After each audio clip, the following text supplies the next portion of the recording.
right, ladies and gentlemen, we are back for some more One Piece. Last time we watched episodes 385 to 389. It was supposed to be 385 to 388, but a certain cliffhanger happened to come through, and I just couldn't stop at 388. It had to add in another episode, and I think it was worth it because I got to see some wildness, that's for sure. The jokes in this anime do not cease. However, today we're watching episodes 390 to 393, continuing on with this 21 episode special. But now that I included five episodes in the last video, it's going to be 4 from here on out. So it's going to be 4 episodes a day for 4 days. Is that how it is? I think that's it. Yeah, 4 days. So 4 days, 4 episodes each day. So we're going to keep going like that. Anyways, I already said it what we're watching, 393.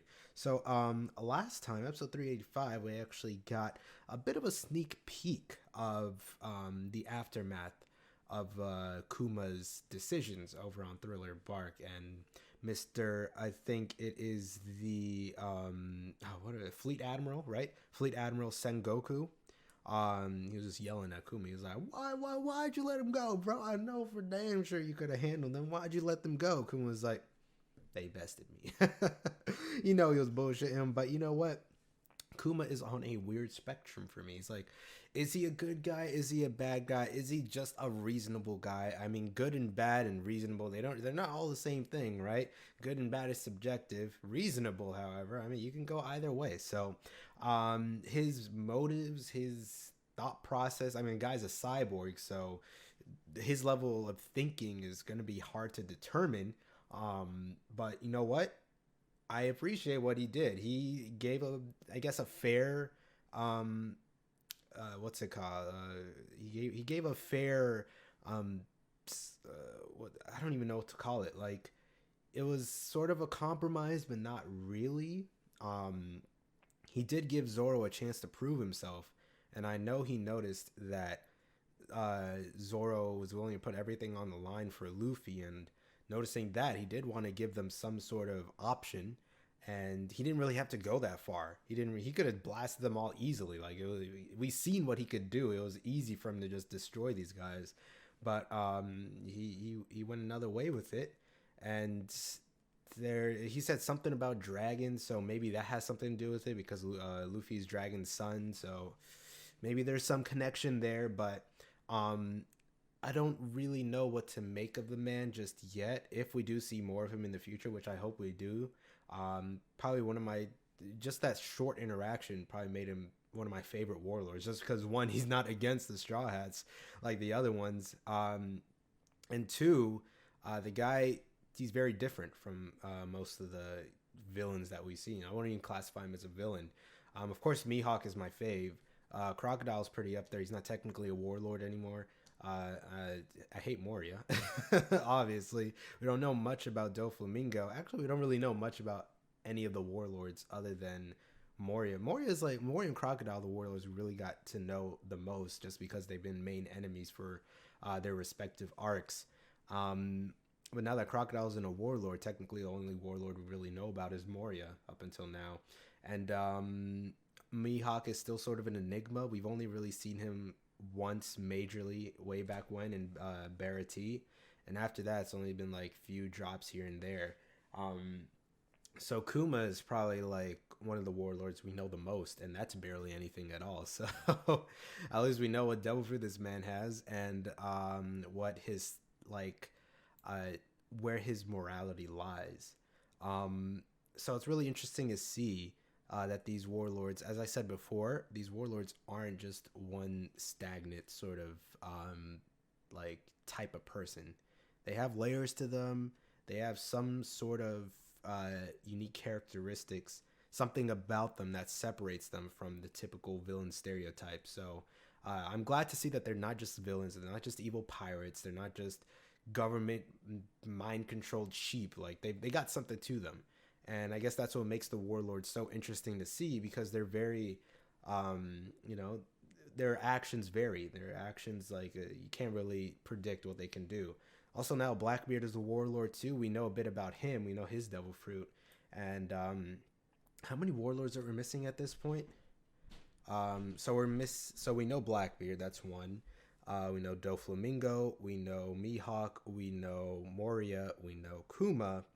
I don't is that guy Jinbei? Is he still a warlord? I don't really. They haven't mentioned him at all since Arlong, so there's really no telling. I guess he might still. They haven't said he's not, so I'm guessing he still is. So we know 6 of the 7 warlords so far. There's still one missing, which is crazy to me.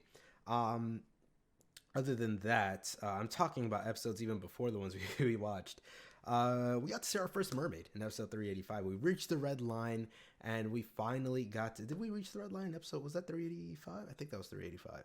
Trying to remember. Let me remember. Yeah, I think we did. Yeah, we got through that whole crazy sea current, and then we reached the red line. We got a few reminiscent flashbacks of the first time we reached the red line when it was entering the grand line, and now we're gone all the way through, and we're at the halfway point. Now we reached the red line again, stepping into the new world. And next time we see the red line, we will have completed our journey, which is going to be fantastic to see. I'm assuming it's going to take a long ass time because this is, I'm assuming like this is the rest of the series now. This is taking place in the new world. Next like 500 something episodes or whatever. Because you guys are like, everyone's caught up like in episode 900 or something like that. I've been talking for a while. Hold up. Let me just recap this real quick. Met our first mermaid. Sanji damn near died. I'm pretty sure his dick is broken now. He's just gone because she fell on him. Episode 386, we learned her name is Kami. She had a little pet star, like Rasta Bob Marley starfish named Papag. We got to meet the flying fish riders, Makuro or Macro, something like that. He's some human trafficker. He was trying to capture Kami so that he could sell her. You got to learn about something called Sabaody, something like that, archipelago. And we got a name drop of Master Duval, who we'll be talking about in a little bit. Strides prepare for battle versus the Flying Fish Riders in episode 387 and episode 388. We got the reveal that Duval is actually the lookalike of not Sanji, but his wanted poster, because Sanji needs to make perfectly clear that the wanted poster is not him, okay? That looks nothing like him. Episode 389, Duval is defeated, and we got some type of hint of Luffy, and I actually went back after watching all that. I went back to episode 4, took a look at Shanks and what he did against that Sea King that bit off his arm. And it is there was a sound effect to it. It had like the same. It wasn't a similar sound effect, but it had a sound. Both moments had a sound effect when Luffy was staring at Duval's bowl or whatever, and Shanks was staring at the Sea King. So I don't know if this is like an ability that they both have. I don't know what it is exactly, but I'm pretty sure there's a connection there. And whether or not they're going to expand, I'm assuming they're going to expand upon it with the way they're dropping it like that. But Luffy's strength is definitely growing. That's clear if he's able to do something like that, like Shanks, who's an emperor. So I can't wait to see if they go more into that. We got to see the Lion's Cannon. The thousand, I was about to say Going Marys, rest in peace. The Thousand Sunnies special attack beyond just the Kude burst. It also got an insane beam cannon thing that just obliterated the Flying Fish Riders. That's enough of a recap. I've been talking too much. If you guys would like to watch the full reaction, link is down in the description below. But without any further ado, let us get it started. Episode 390. We're almost at 400. We're breaking 400, bro. Let's go. Let's get into it. Afterwards, we're still here. This man's dead. He got his face is mush. His face is complete mush after how much Sanji kicked him.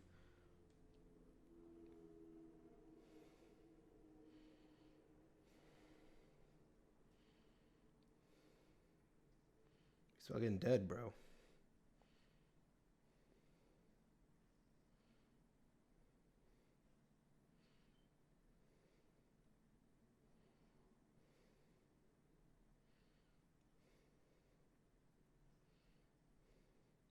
These sound effects, man. What the hell?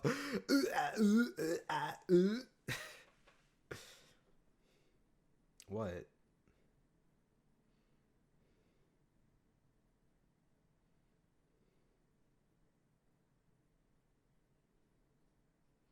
What happened to his face now? Did he make him uglier? He kicked him so much, he made him even uglier, probably, bro. Oh, we're at the takoyaki. Hey, there we go. God damn, Luffy, you're gonna run out their supply. I'm unstoppable. Are you even tasting it, bro? You just eat. Jesus, you fool. Oh. Approval from Sanji, that means a lot. He said it tastes good. Look at Chopper. How is he eating? I'm always going to question it, no matter what. How is he crying? How is he farting? How is he eating? This man got a whole 6 arms. You know damn well he cooking up a storm.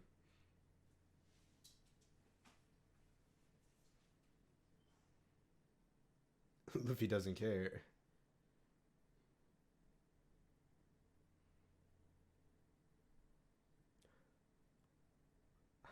Why did they do that when he mentioned her? Uh-oh. This is an awkward moment. It's like, so, are we gonna talk about what happened? It's not like I'll forgive you just because. Ooh. You know, I don't know about Hachi. I didn't really hate him much, other than the fact that he was a part of. Why is that so detailed? Other than the fact that he was a part of Arlong's crew.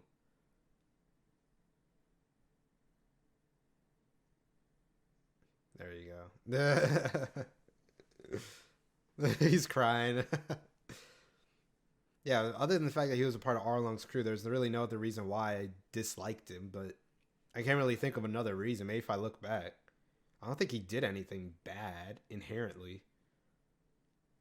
Then again, we don't know what he was like during that whole time. Only when we got there is when we really knew about him, but I don't know. Because like when I first saw him, I'm like, I didn't really hate him. So who is this? Can we chill? We're eating, bro. Leave us alone. We don't want anything. Oh, it's them. Why?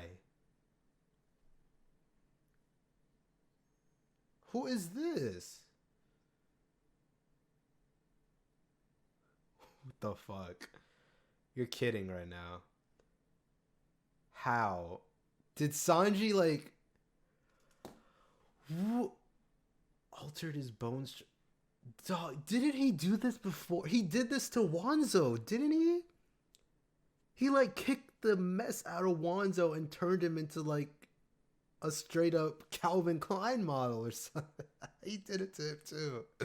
That is fun. So this is just a legit move. That wasn't a gag moment. He could just do that. He said he rearranged his bone structure.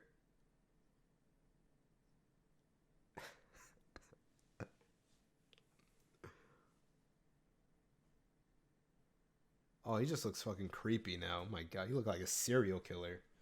What in the fuck?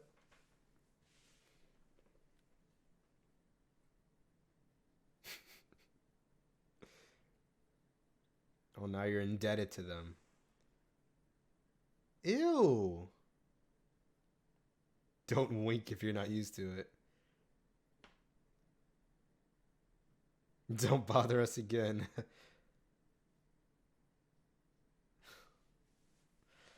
Oh my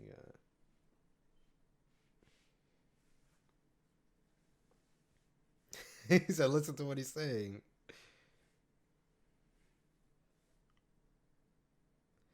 Uh Oh no. Oh no.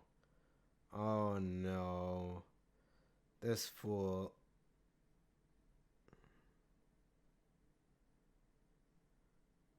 What is this music?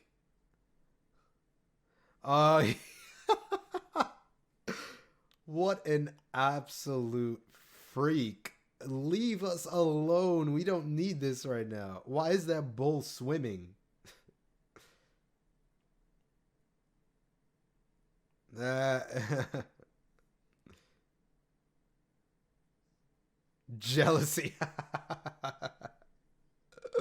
You're no match against this craziness. We don't want your number, bro. Stop.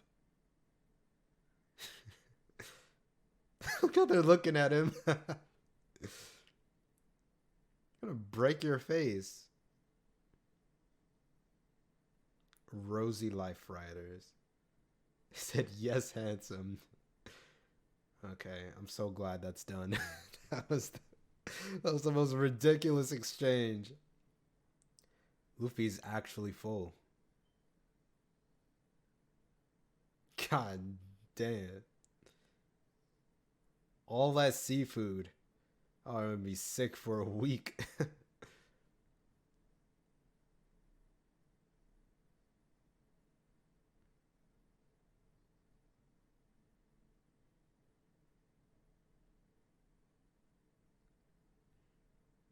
Man has a canister with his face on it. How are you blowing? You don't have lungs.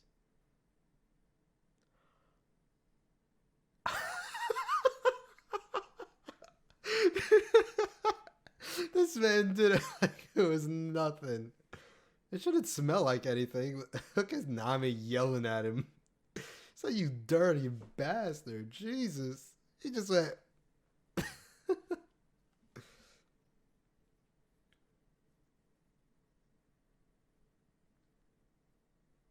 I thought we were already there. Where were we just at?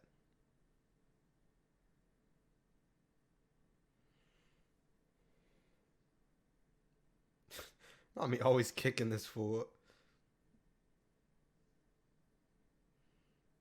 Yeah, the pressure was about to kill him.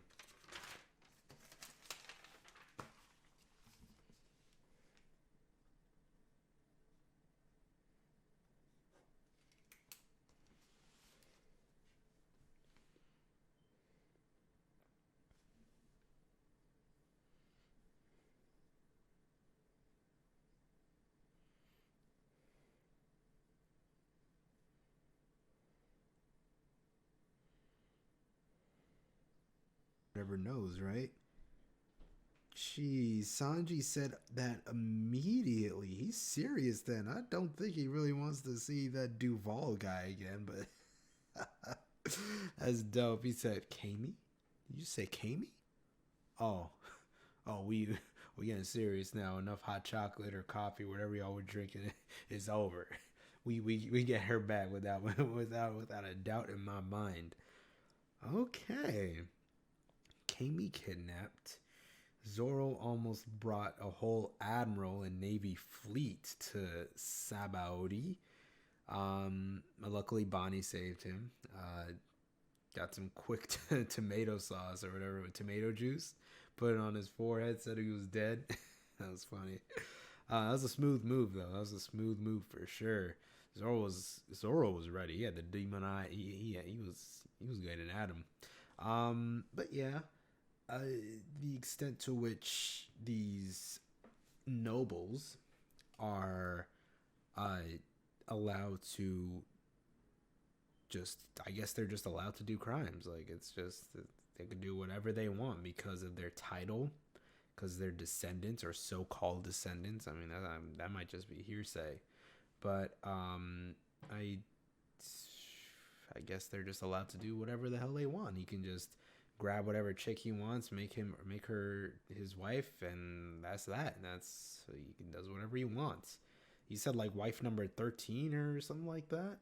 He said, I'm bored of 1 to 5 to put him back. I want this one. He had 2 chicks on a chain. Like, fool is not anywhere near the level of he's just not empathetic or sympathetic or anything close to what a human should be. He's just a delusional freak. But I mean, if you're brought up within that sense, who's to blame other than the people that brought you up, and who's to blame them and other people that brought them up? Like, you're just a product of the environment that you're raised in. So this is what this world produced, and now we got to deal with it. Zoro almost did deal with it. He said, "We don't need you, you trash." I mean, Zoro probably didn't even know what was happening. He just saw someone aiming a gun at him in his self-defense. But, I mean, I'm assuming the government wouldn't see it that way. It's like, oh, you harmed a noble? You're done. But the reasoning as to why they protect them, I'm unsure. They're like, is it just because they're nobles? Like, what are they trying to protect with that? What is the purpose behind that? I'm unsure. I'm assuming we'll be getting into that in the next bit of episodes, but that wraps it up for this one. That was 4 episodes here. Thank you guys so much for watching this group of episodes, and I hope you join me in the next one. Peace.